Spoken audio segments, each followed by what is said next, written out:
Hello Wildflowers, and welcome to a very cozy, quiet and much needed episode of The Rambling Rose. This one's for the book dragons out there, the hoarders of stories and paperback portals to other worlds, and it's also for the thrifty witches who can't go past a good bargain. There's a subtle magic in the way books come into our lives, don't you think? Sometimes a pre-loved book is passed along as a gift from a thoughtful friend who just knows you'll love it. Or perhaps it is found in one of those cute street libraries on the footpath of a cozy country town, or tucked away under a dusty pile in a thrift shop. First, the cover art catches your eye, then the synopsis on the back pulls you in, and all of a sudden you're struggling to buckle your satchel. Soon enough, you're falling in love with a strange world and meeting new characters. And though I get a thrill from finding good books in this way, imagining I'm some literary archaeologist discovering a trove of buried treasure, what gets me really excited is the idea that these books have actually, magically, found their way to me, not the other way around. As if they're somehow sentient and have been calling me in, wanting to be read. Now, doesn't that sound like the plot to a cozy fantasy? So in this episode, I'm going to share with you 14 of the best finds out of 50 books I recently thrifted, all for just $15. It was truly the best secondhand book haul ever, spanning 5 op shops, 2 antique markets, 3 street libraries, and 1 gift from my sister-in-law. Now, none of these are antique books or classics. They are all contemporary fiction that offer a sweet escape from reality. There's a beautiful mix of genres here, with something, I think, for everyone. So let's take a look, shall we?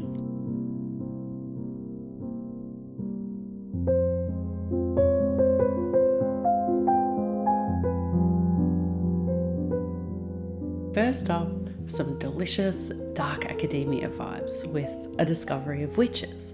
Now this one I have just started, but it's set in a world of witches, vampires and demons, where magic, science and forbidden love collide. The novel follows a scholar and reluctant witch as she uncovers a mysterious manuscript that could change the course of magical history.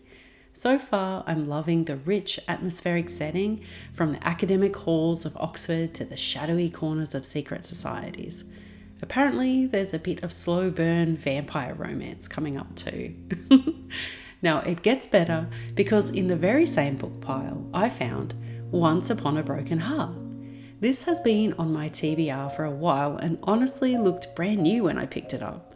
This one promises to be a whimsical tale of magic, love and fate, and I really hope it's not too cheesy or predictable, but that could be good too.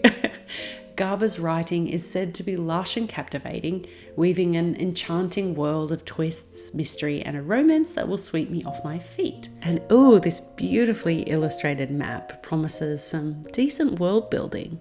Let's hope it is as magical, suspenseful, and full of heart as the reviews suggest.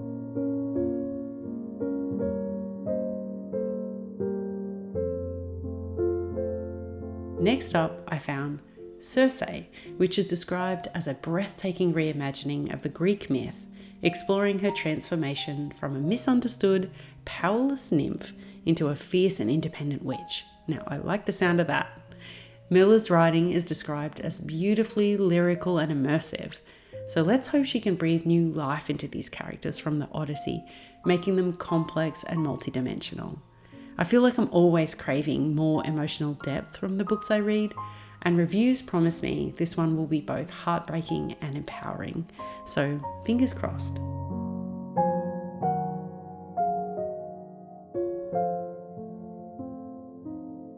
Again, on that fateful day at the same charity op shop, I also picked up Light Shining in the Forest. Now, I hadn't heard of this one before, but I'm kind of intrigued. It's by the same author as Salmon Fishing in the Yemen, and it's described as a quietly gripping novel about a reclusive scholar, relatable, investigating a series of unsettling events in a remote northern village. Reviews say the narrative is tense, exploring the murky line between right and wrong. The psychological depth of the characters and the emotional weight of the story are said to make it compelling, poignant, and haunting. an experience that lingers long after the last page. That sounds pretty good to me. Next up is The Dog Who Came In From the Cold, which Mr. Rose pointed out on one of our morning walks. It was just sitting so unassuming in a basket out the front of a thrift shop at the top of town. Trust him to spot the sweetest book of all. Charming and quirky, it's set in a London neighbourhood and centres around a lovable but mischievous dog with a knack for getting into trouble. I think I'm going to love the wit and warmth of this light-hearted story about the unexpected joys of life. It sounds like a feel-good, cozy read that will give me the fuzzies. I can read it with Noah, and I think I'll put on my unicorn bed socks.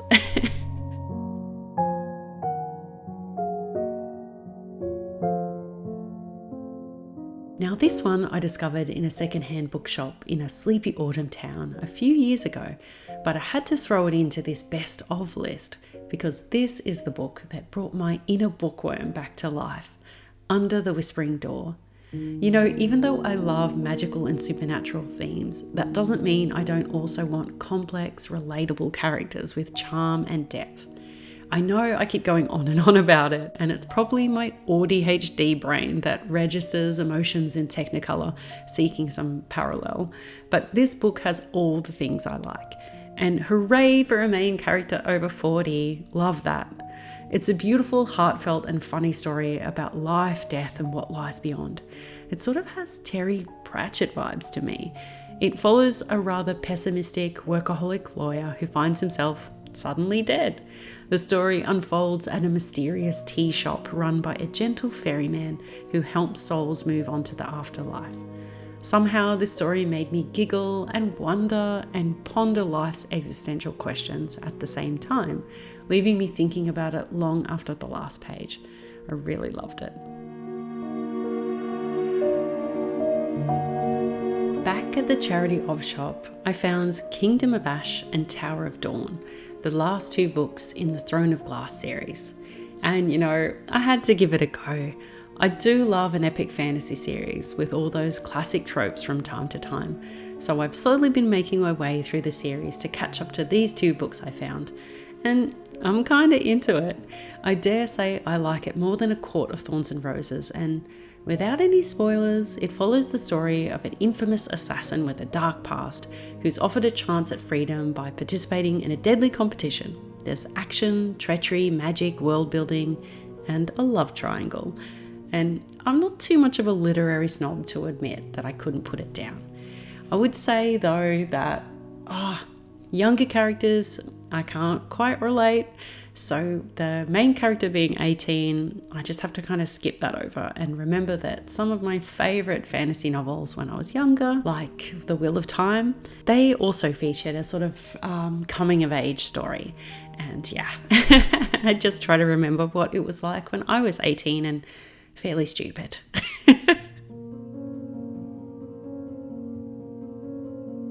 Next up we have Yarrow, and I'll be honest, the cover almost threw me off.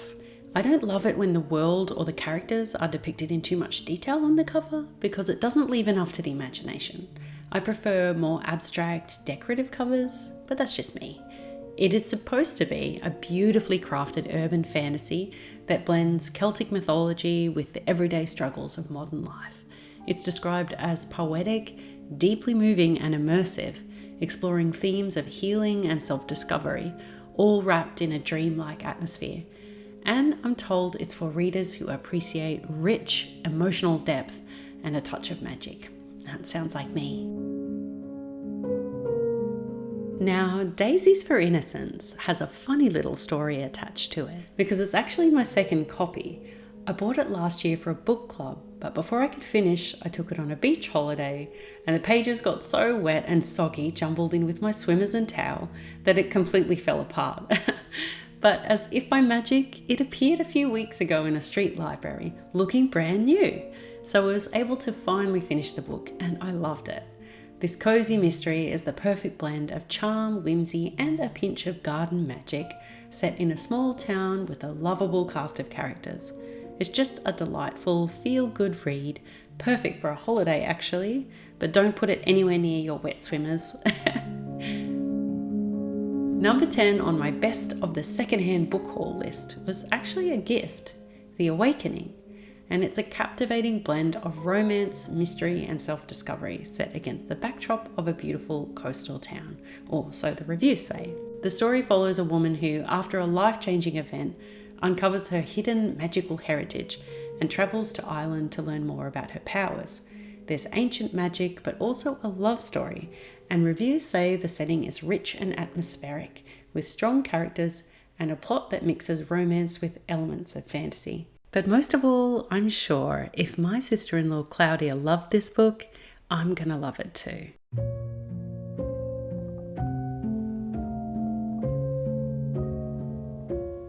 Back at the charity op shop, and I dare say somebody in this town shares my taste in books, I found Serpent and Dove.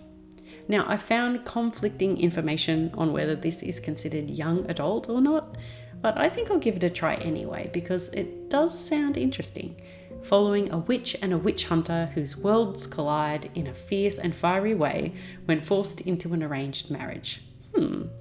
I've read that the slow burn enemies to lovers romance is filled with tension and the world building is rich, which sounds promising. It may stay on the TBR shelf for a while, but I'm willing to give it a read.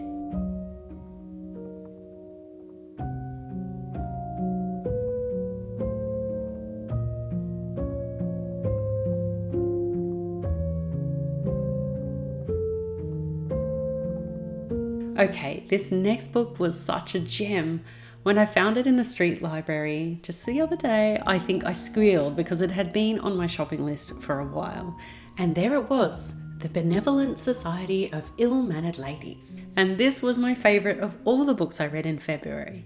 A witty historical mystery set in Regency-era London. The story follows two unconventional and fiercely feminist old maids. Yes, more women in their 40s. Lady Augusta and her sister, the daring and outspoken Lady Julia, who band together to solve crimes that the police won't touch, particularly the ones where women's rights and safety are at stake.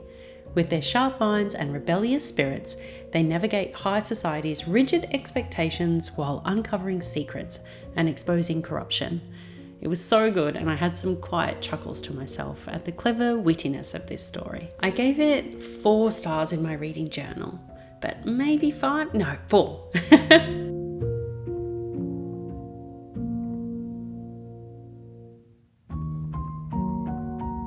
The penultimate title on my list of amazing secondhand finds is The Sword Catcher, and really I was into this. It felt a little more complex than other books I've read in the genre of late, and it was refreshing to have a male main character, reminding me of my beloved The Wheel of Time series that I mentioned before. Set in a vibrant world full of political intrigue, magic, and dangerous secrets, the story follows a young man who serves as the sword catcher to the heir of a powerful kingdom. It was a little slow to ramp up, but I can appreciate why, because now I'm looking forward to seeing how all that world building unfolds, and I'm invested in the fate of the characters, which is why I can't wait for the sequel, The Ragpicker King, to arrive in the mail any day now. Finally, on my latest trip to the local op shop, just to film a few more scenes for this episode, I was thrilled to find Babel just sitting there on the shelf, a highly praised novel in the dark academia genre, which already has me hooked. Set in 19th century Oxford, the book blends historical fiction with a touch of dark fantasy, focusing on a group of students at a translation institute. Many reviews describe it as both thought-provoking and emotionally intense. Others say it is beautifully intricate, with complex and multi-dimensional characters. I mean, I need to find this person who lives locally and is choosing all the same books I like. And then, why are they just giving them away instead of hoarding them like this book dragon here? It seems like Babel is one of those novels that stays with you long after you turn the last page, which makes it kind of intriguing, and I can't wait to experience it for myself.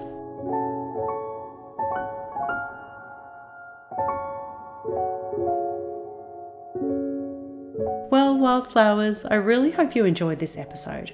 I know many of you are probably looking forward to more garden content, and please don't worry because it's on the way. But I like to keep you guessing, and if you've stayed with me here until the very end, My sneaking suspicion that my audience might also love books has now been confirmed.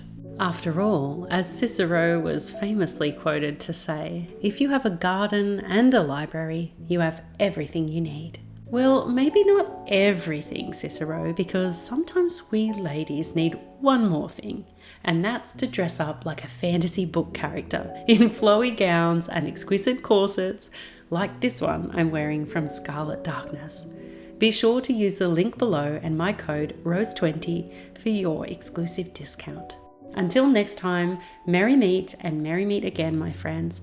May your imaginations run wild, fantastic stories find their way into your heart, and your inner bookworm be ever curious. I shall see you all at the equinox.